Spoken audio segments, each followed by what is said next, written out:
Welcome, fellow true crime enthusiasts, to today's case file, Murder in Modesto, The State versus Scott Peterson, Episode 2. In this second episode of Part 5 of the 6-part series, we will dive headfirst into the trial, culminating this deep dive into the legal proceedings that found Scott Peterson guilty and eventually sentenced to death.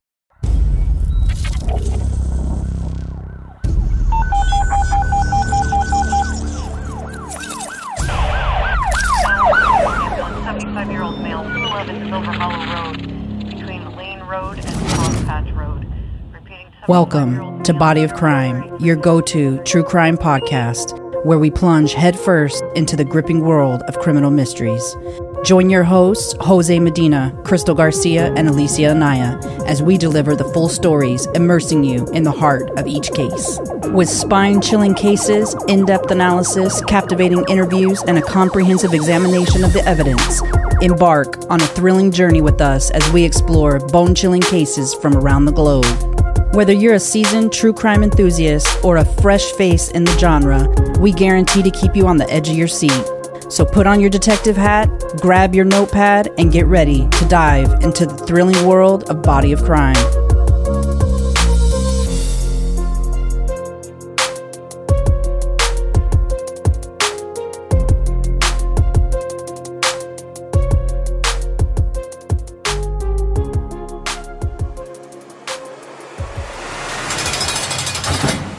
Outside court, Sharon Mocha was composed and greeted by some applause from court watchers. But in the courtroom, she unleashed a scathing attack on the man she used to consider a son. She called Scott Peterson a selfish, heartless, spoiled, self-centered coward. And it was when she became the voices of Lacey and Connor that many people in the courtroom began to cry. Quote, "I hope this echoes through your head for all eternity." Lacey was thinking, "Scott, why are you killing me? What are you doing? I loved you. I thought you loved me too. Scott, I want to live. I don't want to die." Scott's parents never heard Sharon speak. They left after shouting at the first speaker, Lacey's brother Brent Rocha, who told Scott that he was an arrogant, spoiled rich kid and a loser. Brent continued, quote, "You are evil and still have the readiness to commit evil. I went to buy a gun. From the beginning, I knew you were guilty. I didn't kill you myself for one reason, so you'd have to sweat it out." As 6 members of Lacey's family took turns yelling at Scott, he showed no emotion aside from once shaking his head no. Of the original 18 jurors and alternates, 13 of them returned to court today as Judge Alfred DeLucchi followed their verdict and sentenced Peterson to death. On June 1st, 2003, Scott Peterson's trial began in Redwood City in San Mateo County, nestled between San Jose and San Francisco, a short distance from where Lacey and Connor had been found. Because of the distance, most parties participating in the trial relocated to Redwood City, with an expectation that they would be there for the next 6 months. The trial ran Monday through Thursday, with Fridays off so that families could travel back to their homes for the weekend. The Petersons not only supported Scott, but they blamed the Rochas for Scott being on trial. The relationship would dissolve and go from cordial to being distant, and then to being outright conflict, with Lee and Jackie Peterson acting out passive-aggressively, muttering insults under their breaths whenever out of earshot of reporters, accusing witnesses directly of lying when loitering around the courthouse.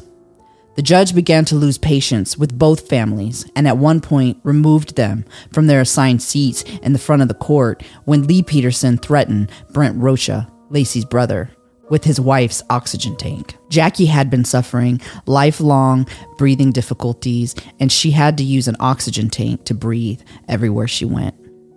The prosecution began the trial with opening statements from Rick DeSosto, who intended to paint a picture of Scott as a deliberate and calculated liar who meticulously plotted the murder of his wife for months before murdering her. He boldly told the jury that Scott's alibi had changed from golfing to fishing. He hadn't known what kind of fish he was fishing for, but later recalled sturgeon. He recalled finding the unopened fishing tackle in the front seat of the truck.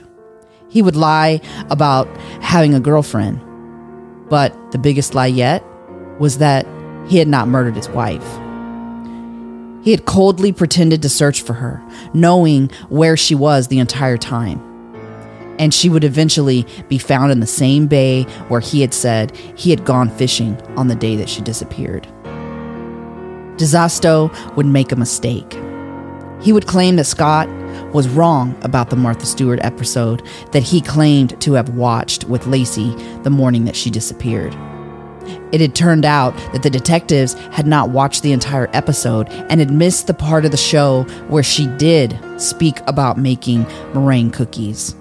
The defense would eat this up, with Gallegos, in showman's fashion, playing the episode on a television screen for the jury. Not once, but twice. He would also play it during break, watching it 3 times. Unfortunately for the defense, this would prove disastrous when it is determined that the meringue cookies are mentioned at 9:48 a.m. This proves that Scott had not left the house at 9:30 a.m. like he had claimed, and that the window of opportunity for something to happen to Lacey had been severely shortened. When the cell phone tower data for Scott's cell phone use showed that Scott had made a call at 10:08 a.m. as he left the neighborhood, that time would be further reduced to only 10 minutes, giving Lacey only 10 minutes to make the bed, mop the floor, curl her hair, change her clothes, all before leaving the house to walk the dog, before Karen Service returned Mackenzie to the backyard at 10:18 a.m. Gallegos' opening statements were extravagant. He agreed that Scott was not a good husband, but that didn't make him a murderer. He told the jury that by the end of the trial, he would prove that Scott was stone cold innocent. He aimed to prove that Scott was very excited about being a father by the fact that he had helped build the baby's room and that Scott's fishing story was plausible since he had decorated the baby's room in a fishing theme. Sharon would later correct him and tell the jury that the room was a nautical theme, not a fishing theme. The trial began with the same series of witnesses being presented by the prosecution. There was Margarita Nava, the housekeeper, Fred Yukis from Trader Joe's, who explained how he had helped Lacey with her shopping on December 23rd. There were 2 women from the Serenity Spa, where Lacey had gone to get a facial on December 23rd. Then the owner and manager of Salon, where Amy Rocha, Lacey's sister, worked at, where Lacey and Scott had gone on the 23rd to get Scott's haircut. The energy from the prosecution was slow, and the jury appeared bored. Amy, Lacey's sister, testified as she was the last person to see Lacey and gave a description of what Lacey was wearing the last time that she saw her sister. She also told the jury about assisting the police on February 18th, 2003, during the second search warrant of Scott's home, where she found the blouse that Lacey had been wearing, dirty, scrunched up, and placed in one of Lacey's drawers, mixed with clean clothes, something Lacey would have never done. On June 7th, 6 days into the trial, Sharon took the stand. She spoke about Scott's disconnected attitude and lack of any emotion from day one. They also played a recorded tape of conversations that she had recorded between her and Scott after she had learned about Scott's mistress, Amber Fry. In the recording, she was yelling and telling Scott to tell her where Lacey was. Scott? Yeah. Where are you? I just loaded up all the stuff for the LA Command Center. Oh. Just left the volunteer center. I gave a couple interviews to the press and then... Well, since you've managed to lose all of my confidence in you, what I want to know is where's my daughter? I wish I knew, Mom. I wish I knew where she is. Yeah, you do know.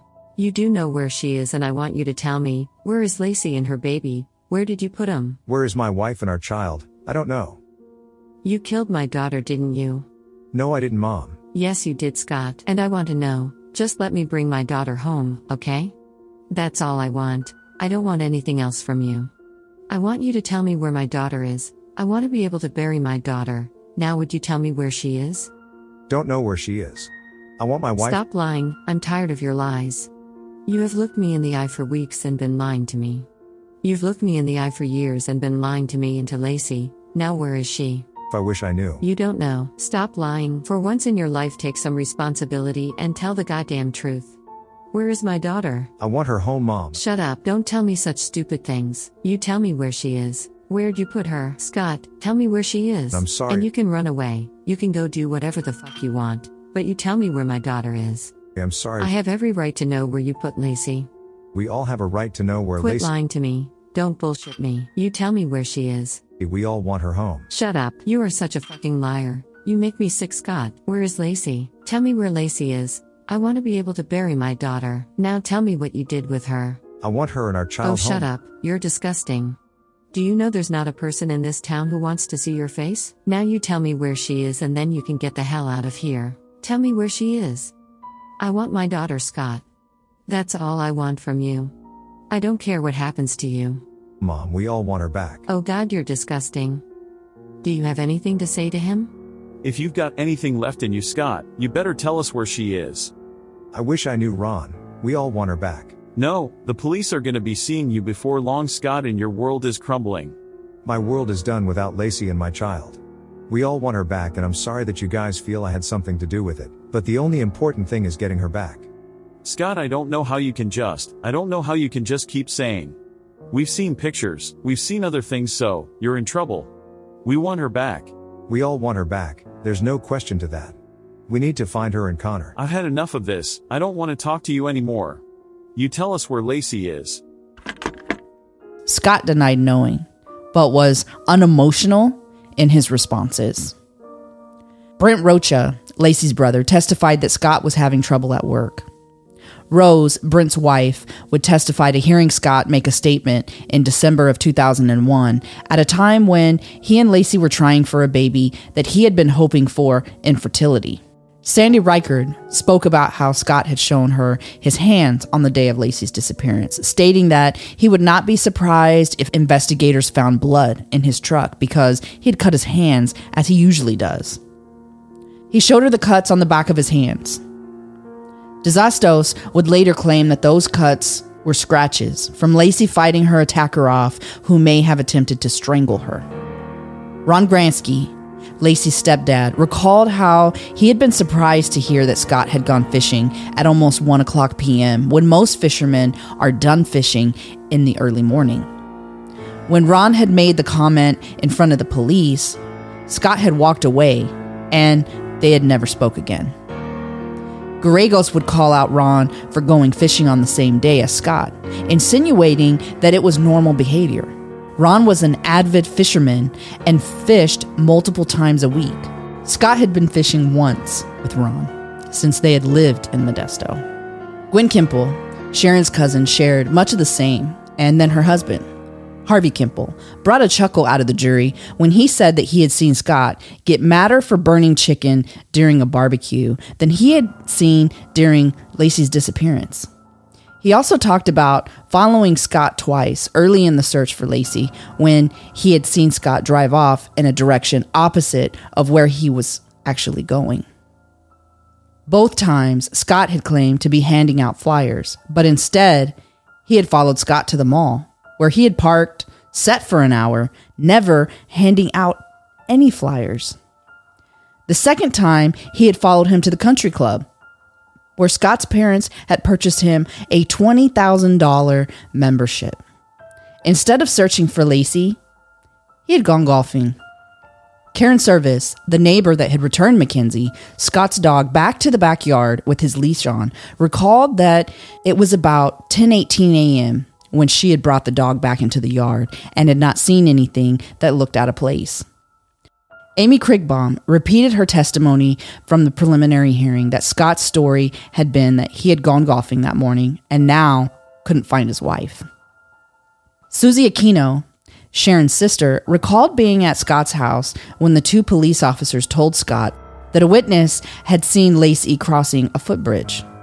Scott told them that Lacey would never have walked in that direction and it was not worth checking out. Susie thought it was odd that he wouldn't want to pursue every potential tip. Matt Spurlock, a Modesto police officer, testified that he saw Scott walk outside and in frustration threw a flashlight onto the ground and yelled, "Fudge!" except the other word.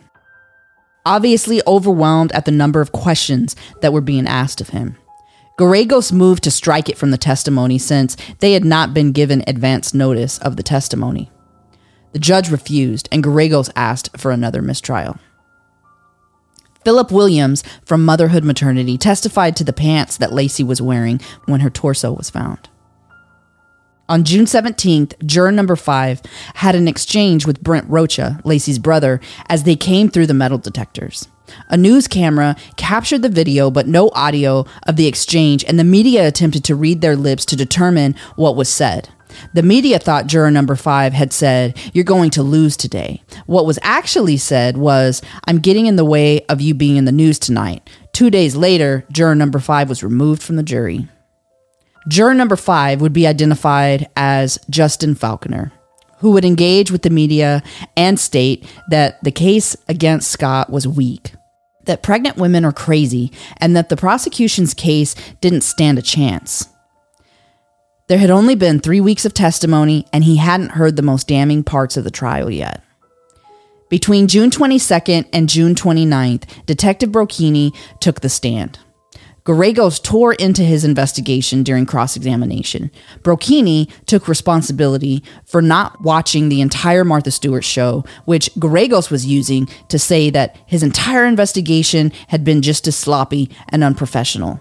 He was accused of leaving out a statement from one of Scott's work neighbors who owned some warehouse space next to Scott's. Apparently, Laci had gone to the warehouse several days before she disappeared, and the woman had let Laci use her bathroom.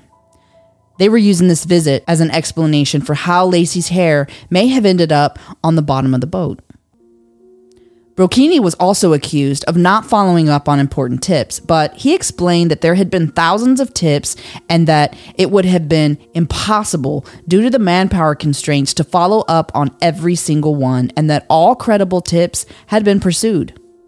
Another mark on Detective Brocchini's testimony was an interview with one of Scott's college buddies who said Scott had once explained how he would get rid of a dead body by taping plastic bags around the head and weighing the head down with an anchor so that the body floats vertically. The fish would eat away at the exposed neck and fingertips, and when the head is finally removed from the body and it floats to the surface, the fish would have removed all fingerprints and the head would remain weighted down in the bottom. Brocchini replaced the plastic bag with duct tape, which was found on Laci's clothing and around Connor's neck. During cross-examination, he would claim to have gotten confused and had not refreshed his memory of the statement prior to repeating it for the jury. A damning piece of evidence that Detective Brocchini presented was the videotape of Scott's first interview, which we've played on multiple episodes. It showed Scott's lack of concern and lack of emotion for the jury to see with their own eyes. Brocchini left the stand beat down and feeling like he had let the Rocha family down. The media tore him apart. Claudia Cowan, Fox News Channel. Mark Aragus, his defense seemed to be kind of going on the offense, going after the Modesto Police Department and trying to paint the detectives and investigators as having done some sort of a sloppy police investigation and ignoring leads in what he called a rush to judgment. And Detective Brocchini, I mean, you became a very controversial witness, and I'm wondering, what, now you can speak, what is your reaction to his tactic, and perhaps what would you say to him now? Well, I don't know what I'd say to him, but his tactic was effective, but what I didn't like about it was what was happening in court wasn't being what was reported on TV. And it's devastating to come home or have, one of your family members call you from out of state and think that you're going to get fired or you're going to get arrested or you're a terrible detective, when I knew I really didn't do anything wrong. I mean, it was all being spun wrong. I never got called a liar in court. I never was accused of being a perjurer in court. But I'd come out home and turn the TV on and some guy would be saying I'm a vile little man and committed perjury over and over and over again. And so that's devastating. But as for a defense, I mean, I've been doing this for 20 years almost now, and that's their job, and he did his job. I think I'd like to add to that. At no time did I, as the chief, have any qualms about Detective Brocchini, about his standards of conduct, about the way he believes in doing what's right. I have total confidence in him. I did throughout this trial. I did throughout the investigation. He's a man that, were my family in need of a competent investigation, I would want Al Brocchini on the case. And that's never changed or wavered. He came out on Christmas Eve. He left his family, he went to work, he did his job, and he did it in an outstanding fashion. Sean Sibley, Amber Frye's friend who introduced Scott to Amber, testified to Scott's thirsty behavior in Anaheim on October 23, 2002, on the day that she met him at a work conference. She recalled how he had asked her if he should write "horny bastard" on the back of his name tag to help get women, and she had written "I'm rich" instead. They had drank all night into the morning, with Scott never returning to his room. His luggage would have to be mailed to his home in Modesto.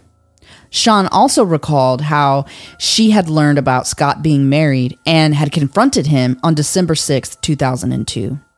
It was immediately before he began searching for a boat, one day before he purchased a boat for $1,400, and 2 days before he confessed to Amber that he had lied about being married, but that he had lost his wife and would be spending the holidays alone for the very first time. Amber would later testify that he had sobbed and cried and was an emotional wreck. She had confronted him and held him while he cried. Where was this emotion for his wife? On July 9th, Lee and Jackie Peterson went on a smear campaign, talking to Barbara Walters and several other news outlets in violation of the gag order. The judge, DeLucci, would remind everyone of the gag order, but they didn't get in any trouble. During testimony from the forensics team, we would learn that Scott's search history included maps of the Berkeley Marina and current patterns and depth charts.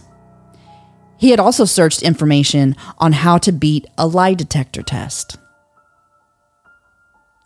The judge played the multiple interviews that Scott had given after Amber Frye came out, to include the one with Diane Sawyer, where he lies about having told the detectives of his affair with Amber Frye on day one of the investigation.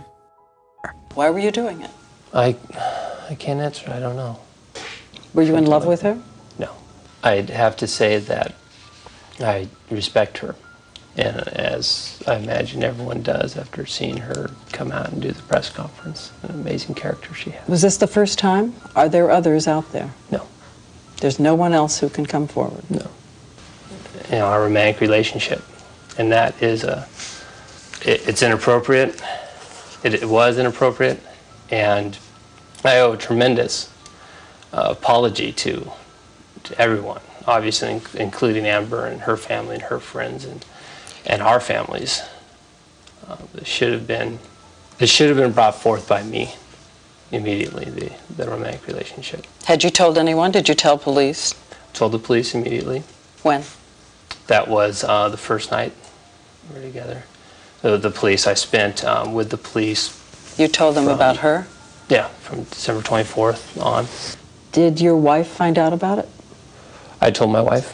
When? In early December. Did it cause a rupture in the marriage? It was not a positive, obviously. It's inappropriate. But it was not something that we weren't dealing with. A lot of arguing? No. I can't say that even, she was okay with the idea, but it wasn't anything that would break us apart. There wasn't a lot of anger? No. Do you really expect people to believe that an 8.5-month pregnant woman learns her husband has had an affair and is saintly and casual about it? Accommodating? Makes a peace with it? Well, you don't know. No one knows our relationship but us. At peace with it, not happy about it. Why did you tell her? It was the right thing. There's no other reason than that. On August 9th, 2004, Amber Frye, Scott's girlfriend, took the stand. She would testify that through August 24th, 2003, she had stopped talking to Scott in mid-February. Amber showed up with her own high-profile lawyer, celebrity attorney Gloria Allred. Amber's testimony was impactful to the jury, but not as impactful as the recorded conversations that she had had with Scott. The jury was able to hear the emotions that Scott and Amber shared. They were able to hear the ease with which Scott was able to conjure lies on the fly. When Lacey disappeared, he had told her that he was duck hunting with his brothers. When he was searching for Lacey, he told her that he was in Spain and later Brussels. On New Year's Eve, he told her that he was in Paris, France, at the Eiffel Tower enjoying a beautiful fireworks display. How was your New Year's? It's good. Everyone's in the bar now, so I came out of the alley. Quiet alley. Is that nice? Yeah, it is. I could hear you. Very good. It's pretty awesome. Fireworks and everything. The Eiffel Tower. The best of people all playing American rock songs. It's pretty funny. Well, that's good. I'm glad you guys decided to go out. Oh, definitely. I can never remember your friend's name. I know Jeff, but you always say from Swan's. The truth was, he was at his missing wife's vigil, and he was refusing to join the family on stage and speak for his wife and his missing son. As a matter of fact, Scott had never left Modesto during this time period at all. Sharon listened to the recorded conversations between Scott and Amber and took copious notes. She later aligned the conversations with Scott and Lacey's reality. In her book, For Lacey, she calls out some very ironic coincidences with psychological nuances that appear that Scott could be weaving truths into his lies. For example, on June 9th, 2002, the day that Lacey finds out and announces that she is pregnant, Scott's demeanor is melancholy and down. Lacey tells Sharon that his attitude is due to him having a midlife crisis because he is turning 30 and he is also having a child in the same year. Scott is feeling weighed down with responsibility and he is not living his best life. Scott tells Amber on one of his recorded calls that he is reading a book about a hitchhiker that goes across country. On the call, he tells her that he has always been weighed down with responsibility and has never experienced that kind of freedom. Scott is burdened with responsibility and wants to be free. On one of the calls where he supposedly is in Brussels, Mackenzie can be heard barking in the background. He tells Amber, "The effing dog keeps barking. I want to kill it." Lacey gave the dog to Scott during their first Christmas together. He now wants to distance himself from everything about Lacey. On January 4th, 2003, Scott says that he doesn't have the vocabulary to express his feelings for her and likens that to a painter who can paint a picture of a person and truly express that person in the painting. Because he lacks the words, he cannot tell Amber who he really is. He wants to tell Amber who he is truly and what he has done, but he can't. On another call, Scott tells Amber his favorite movie is The Shining. It's a movie of a man who goes mad and tries to kill his wife and his son. In another recorded conversation, Scott tells Amber, love doesn't mean that people can be together forever. Scott doesn't believe love is enough. Amber asks Scott how he is doing this New Year's, since it would be the first time without his wife. Scott responds, happy at times, sad at others. Scott isn't grieving the loss of his wife and son. He is coping. When Amber says, I knew that this holiday was going to be a tough one, Scott responds with, well, I don't think about it.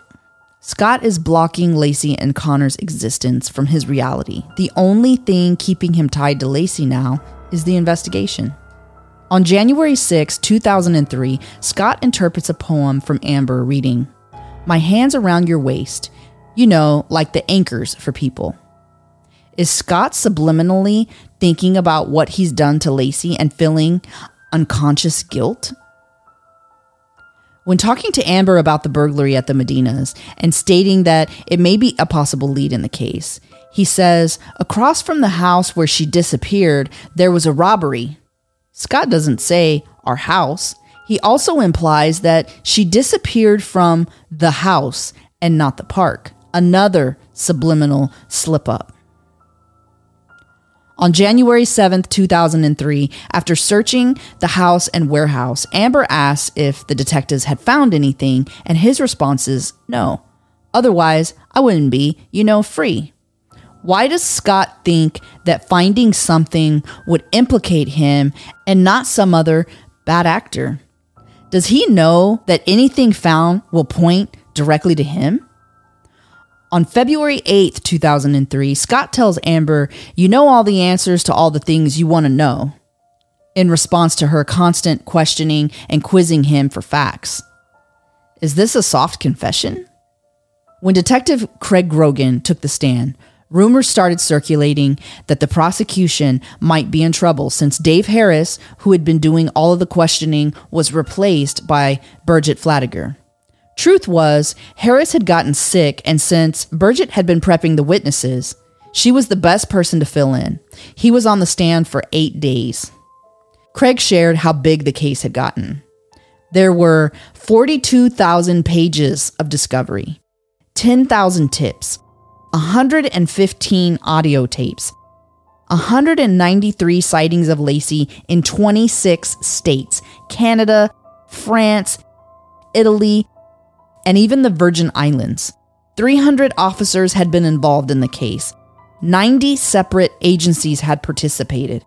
Craig himself had interviewed more than 300 witnesses. When asked why he had made Scott the prime suspect, Grogan stated that, 1, he had not been the one to report Lacey missing to the police. 2, he was the last person to see her alive.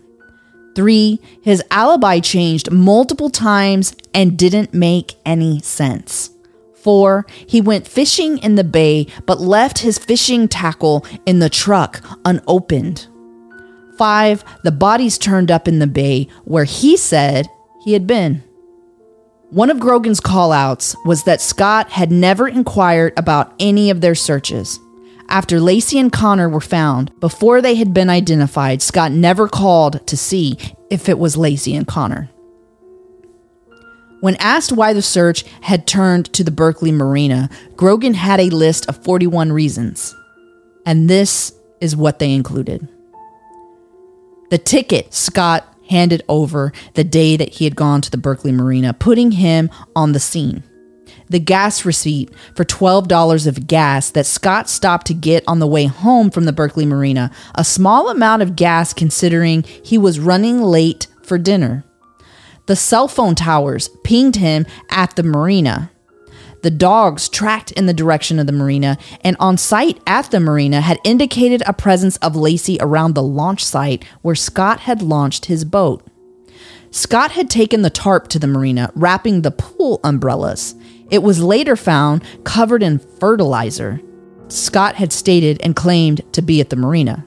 Scott had purchased a freshwater boat and placed it in salt water. There was no salt water found on his fishing line.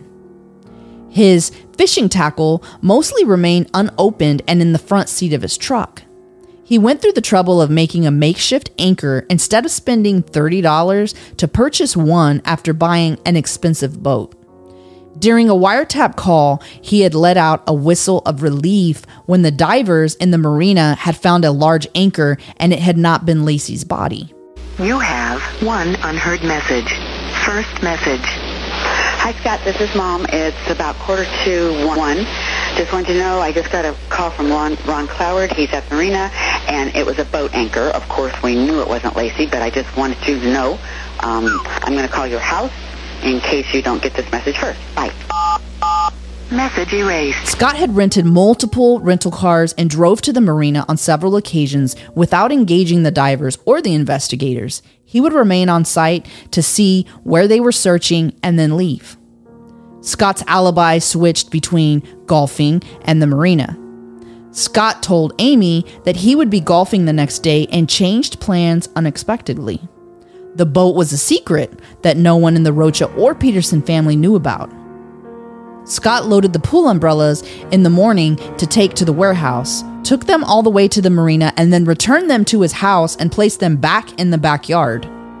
They had searched surrounding lakes and had not found any evidence of Lacey or Connor. The marina had deep water currents that could potentially wash the remains of Lacey and Connor out into the ocean to be lost forever. Scott had searched for current charts of the bay prior to getting the boat. Scott didn't clean up the warehouse where he had made the anchors, leaving evidence of potentially 4 additional anchors that were made there. He asked detectives not to share info about the boat, particularly with his employer. He paid cash for the boat. Scott had not registered the boat. Scott purchased a boat cover, but the boat was stored inside of the warehouse. It was also left in the shed with a leaky blower. Scott drove erratically and evasively to and from the marina to avoid being followed. Christmas Eve was a particularly good day to dump a body, with low attendance at the marina due to the holidays. Scott had researched other areas and boat launches. Scott was having financial problems, but purchased an expensive boat. Scott had heard about some missing Russian bodies that had been lost in the bay for years before being recovered. Scott has a gun in the glove box, which is a crime in California, without proper permitting, which he didn't have. Scott had said that he had washed his clothes immediately upon returning home because they were wet, but the jacket he said that he wore while fishing was in the truck and it was dry to the touch. Scott had cuts on his knuckles with evidence of blood in his truck. Scott didn't have a good reason for changing his plans from golfing and fishing, but was seen at the marina by witnesses and may have been forced to change his alibi. He stated that he just wanted to get the boat in the water. His fishing tackle was not for salt water. Scott didn't know what he was fishing for. Scott had described the island where he fished next to. Scott said he wanted to test the boat as it had never been used in the ocean. Scott said it rained in the bay, which made him wet, but the harbor master said it had not rained at all. Craig also shared with the jury that Scott had denied having an affair with Amber, even after being shown the photos of the two of them together. On September 16, 2004, Dr. Brian Peterson, no relation, forensic pathologist, testified that Connor Peterson was not birthed before Lacey's death, but expelled from her decaying body, representative of the preserved condition of the body. Lacey's uterus had not returned to normal size, indicative of birthing. On October 5th, after Detective John Bueller's testimony, the prosecution was finally ready to rest. They had presented 174 witnesses.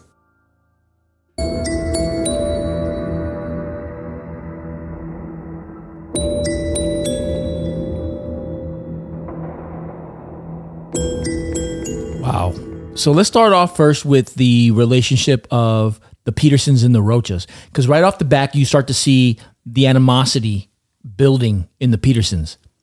I think initially they thought that Scott was going to be exonerated. And as the trial started going on and then the witnesses started coming forth and they start to speak their piece, the Petersons are taking it personally.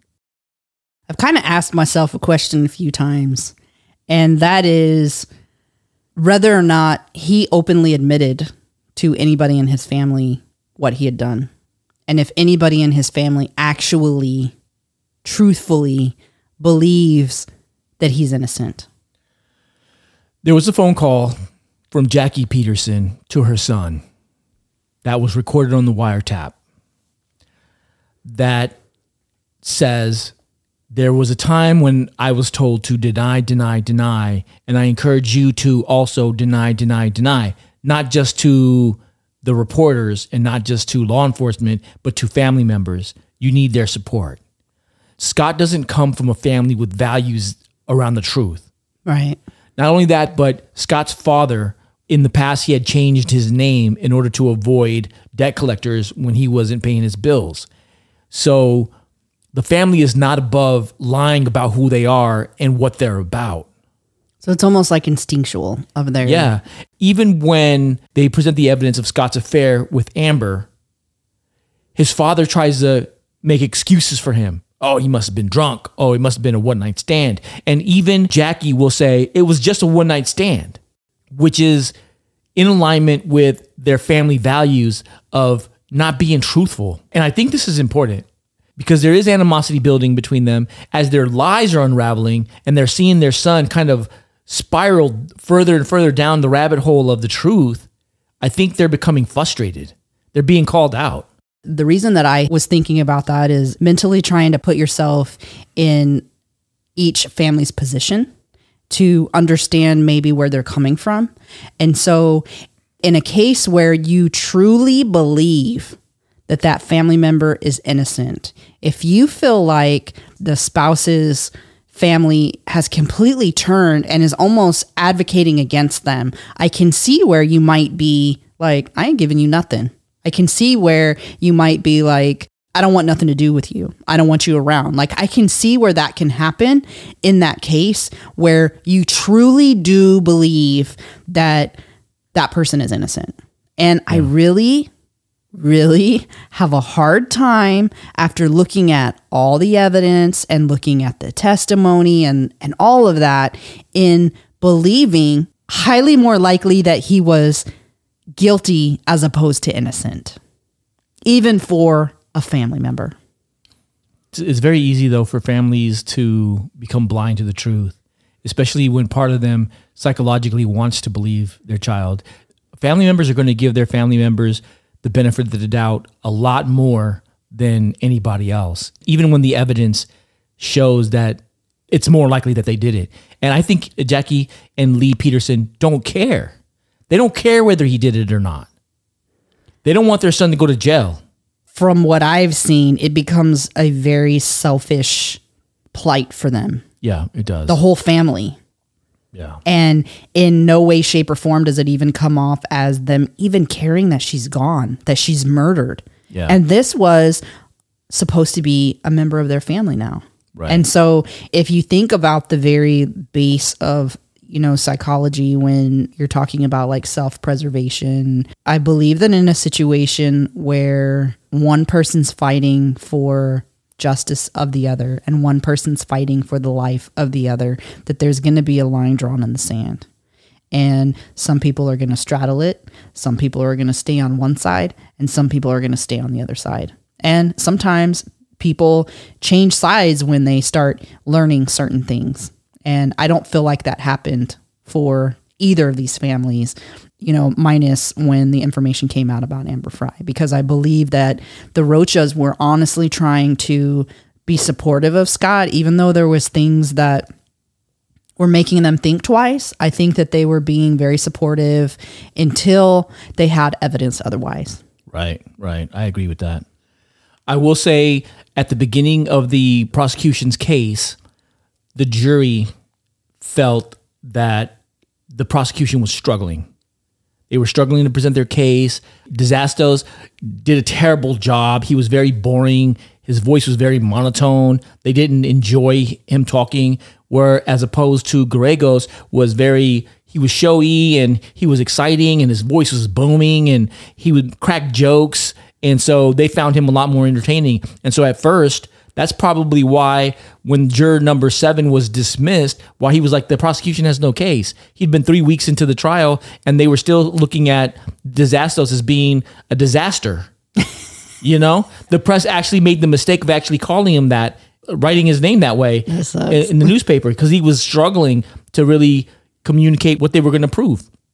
Now, Gallegos made grand promises. He said, I'm going to prove that Scott is stone cold innocent. He actually said that. That is a chess move in the realm of some mental judo, because you put in everybody's mind that they're going to see that by the end of everything. And so mentally you put something in their subconscious that it's coming. Right. And you're 100% right about that. And the jury will talk about that in the jury put together a book called We the Jury. Yeah. And in their book, they talk about that specifically. And they say, Gallegos put this grand statement out. And then every time we heard him talk, we were waiting for that to happen. Exactly. Yeah. Yeah. And so they waited and they waited and they waited. Even in closing testimonies, they're still waiting for, where is he going to prove Scott innocent? He never came through with that promise. And so that made them feel like he didn't execute on the initial promise of proving that he was stone cold innocent. And at the end, one of the jurors says what he did was he proved that he was stone cold guilty. So it a little bit backfired on him. Between all of the testimony, some of the testimonies that really stood out that I want to kind of highlight. One was Sharon Roach's testimony. And I believe that was very important for everyone to hear because up until then, Lacey didn't exist for the jury. Sharon was able to tell about Lacey who she was as a person. And she started to become real. Kid who had done these things, who had went to college, who had graduated, who had gotten married. And as they're telling this story, they're showing pictures of Lacey and they're showing who she was and who she is and all the life that she shared. And so this made Lacey real and not just a body that had washed ashore. Right. It gave the jury the opportunity to get to know Lacey. Right. Another testimony that was impactful to this case was Amber Fry's testimony. Not so much what she said or what she testified to, but the tapes were damning. Oh, 100%. The other one that I just kind of want to just kind of briefly highlight is Karen Service. And the reason for that is because that has been one of the most highly debated pieces of, is Scott guilty? Is Scott not guilty? Is the timeline with when Scott Peterson left the house and when she would have had to have gone missing based on when she put the dog back into the yard. And Right. so if you take everything into consideration with Lacey being pregnant and the story that he gave and all of those things, and even outside of anybody's story, if you just take a look at the timeline alone of when he was near the house where his cell phone was pinged and the time where the dog was put away, they gave you 10 minutes. And that would mean that something would have had to have happened to Lacey within 10 minutes and she completely disappeared after him leaving. Right. So how probable is that? And that's with the evidence. So that's without anybody's showy theories or any of that. That's a pretty small timeline. Yeah, that is very small. Back to Amber Fry's testimony with the tapes, one thing that I wanted to share is that in listening to those tapes, that one thing that it showed was how crass and how completely disengaged Scott was with the investigation. Just because it was days after his wife had been missing, like by the 26th of December, he had called Amber Fry 16 times. And then he can so easily lie and there's no sadness in his voice and he can laugh and joke and continue to flirt with his girlfriend while his wife is missing and he's refusing to go into the news. And, you know, I think he used that as almost like a therapeutic thing for him during this process. I think it allowed for him to laugh with somebody that doesn't know anything about him really. It allows for him to get those lovey-dovey words from somebody. Like he's gaining something from that. It's completely selfish, has nothing to do with Amber Fry. It's all about him in those moments, but it's providing him something to get him through what's happening during this time frame. Right. A lot of people will say that Scott didn't act the way a husband would act if he was missing his wife and his child. He doesn't just not act that way. He also doesn't ask questions that a normal person would ask, like, what's going on with the investigation? What have you learned? If you listen to what Sharon does and Sharon's aggressiveness with the detective, she calls them every day, 2-3 times a day. What's going on? Have you found anything? Who have you talked to? I heard this tip. Have you checked it out? She's prompting the investigation, as opposed to Scott is just allowing the investigation to go its course. Right. And he's never even asking about the results of anything that they look into. And so when you see the list of all the reasons as to why they focused in on him with everything that they had heard and all the tips that had come in, you really understand that they didn't target him. They weren't, oh, we just picked him, first day and just knew it was him. No, like he was showing some serious red flags Very big indicators. From the beginning to when they really were honing in on him. And I'm sure during some points, the detectives were hoping he was going to be ruled out. Yeah. I think they wanted that to be the case because they felt for Sharon. And part of Sharon's not wanting to come to terms that Scott may have been involved was the fact that if she came to that realization, that would mean that she would lose a son. Scott called her mom. Right. Almost in every phone call, even to the very end, he called her mom. So she knew in her mind, if she went there, she would lose a son in addition to a daughter and a grandchild. Right. When Lacey's mom aligned what was coming out in the tapes with the things that she remembered, the element about that I think is very important is that even for positions where you're going in as an undercover detective or you're in a war zone and you're in a position where you need somebody to believe something of you, they teach you to have elements of the truth in there so that it's easier for you to remember the story that you're trying to sell. Right. And so I'm pretty sure that him having hints of the truth in there with the stories that he was giving was part of him trying to maintain a story that was believable and allowed for people to be on his side. Yeah. And I also think that that was something that he didn't just learn. I think that that's something that he kind of incorporated into who he was in all the lies that he told, because he told hundreds of lies in just that small time span that we know of him. He was lying a lot longer before then and probably a lot longer after. I believe lying was part of his character. Yeah. I think he was doing it when he was young. Yeah, I agree. I agree. So I don't think there was a portion of time where he just like became this liar. I think he was doing it the whole time. Right. And you see it when he's in college and he's cheating on Lacey. You see it then. Well, not even then. I'm pretty sure that when he was younger, there was small lies. So lies that you wouldn't think were significant. So I think that his character was formed very early on with that. Another one of the testimonies that was really impactful is Craig Grogan, the detective, and his 41 reasons why they looked in the marina. And that was very damning and that was very impactful to the jury as well. The jury really looked at that and said, man, these are all great reasons, why they continued to search the marina. And even though they didn't find the bodies washed ashore and they were found by a third party, it gave a focus on the marina and why they continued to dig and dig and dig in the marina. Another testimony that was very impactful was the testimony of Brian Peterson and Connor's birth. And that was important because the defense was trying to prove that Connor had been born and then put into the marina after the fact. And they actually had a fertility specialist that came on and talked on their behalf as an expert. And the cross-examination ate his ass up. Right. Because he didn't know what he was talking about. When they started applying pressure, he asked the prosecution, hey, can you guys cut me some slack? And the jury laughed at him. Cut you some slack? He didn't do any of his own measurements. He didn't do any of his own examination. He didn't do any of his own research. All he did was go off of the research that had been done by the prosecution and then tried to tell a story about the due date of the baby. He wasn't that type of a doctor. He was a fertility doctor. So that sucks. Yeah, that was the defense's their key thing. If they could have convinced the jury that the conception date of Connor was earlier, something that we know from the FBI's body farm and from numerous cases where they discuss the condition of bodies in water.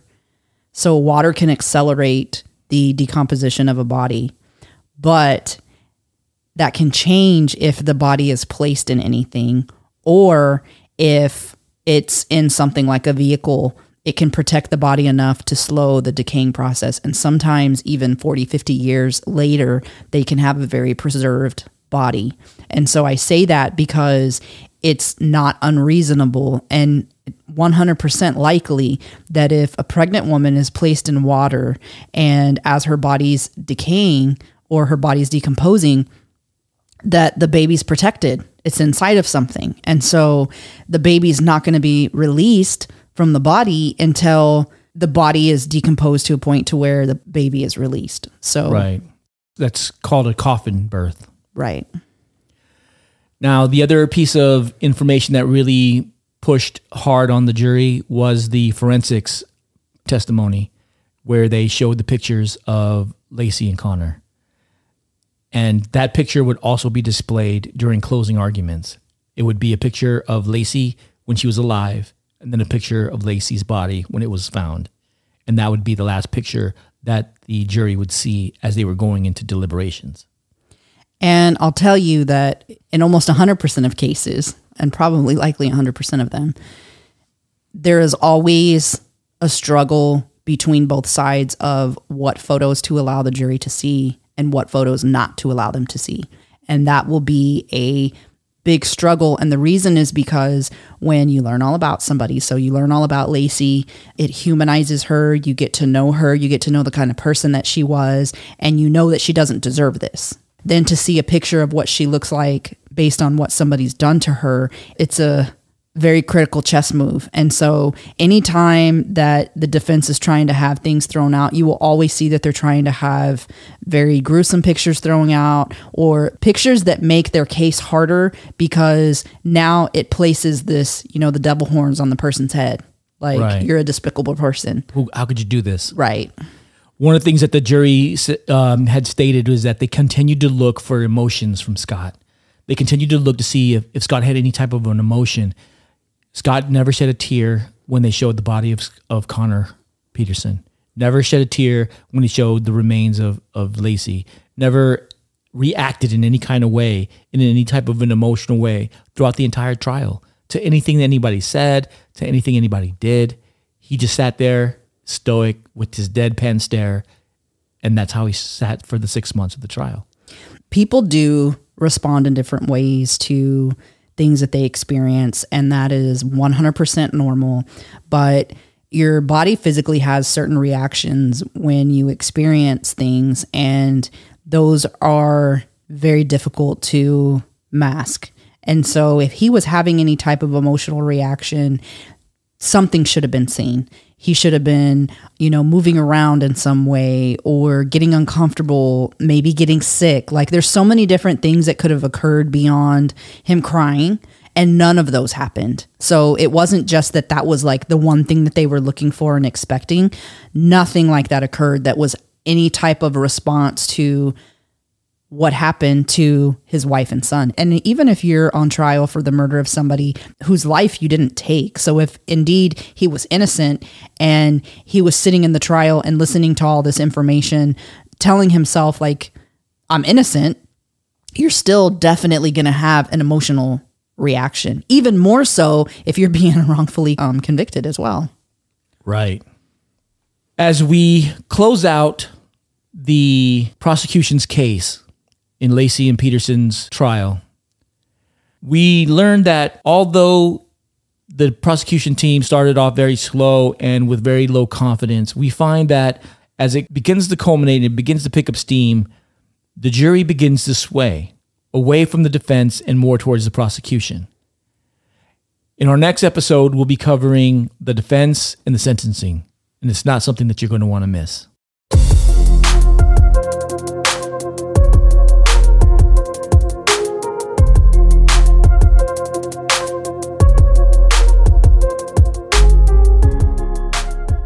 And that's a wrap on today's investigation, fellow detectives.